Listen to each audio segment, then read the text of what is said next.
Hello, তোমরা আশা করছি সবাই খুব ভালো আছো আর আমিও তোমাদের আশীর্বাদে খুবই ভালো আছি। এই যে এতক্ষণ দেখলে আমার বিছানাগুলো আর আমি নিজে এত অগোছালো হয়ে আছি, আর এই যে শাড়ি সিলেক্ট করছি এটা মামার বাড়ি যাওয়ার জন্য।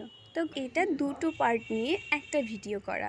তো সেই দিন ছিল নীর পুজো, তাই আমাদের বাড়িতে হয়েছিল লুচি সুজি রান্না, আর আমি খাওয়া দাওয়ার পর রেডি হতে শুরু করেছিলাম। প্রায় 1 ঘন্টা যাবত আমি ভিডিও আর রিলস করার পরে রেডি হতে পেরেছি। আর এই যে দেখো আমাদের প্যাকিং করা ব্যাগগুলো কতগুলো হয়েছে না।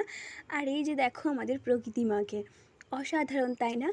আমি যখন বাসে করে মামার বাড়ি যাচ্ছিলাম শুধু চারিদিকটা দেখছিলাম, এত সুন্দর আমাদের পরিবেশটা কি বলবো তোমাদেরকে। আর গ্রামাঞ্চল অবশ্যই সব থেকে বেশি সুন্দর।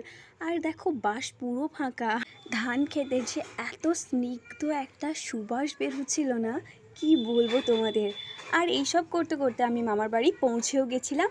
আর হ্যাঁ, ভিডিও কেমন লাগলো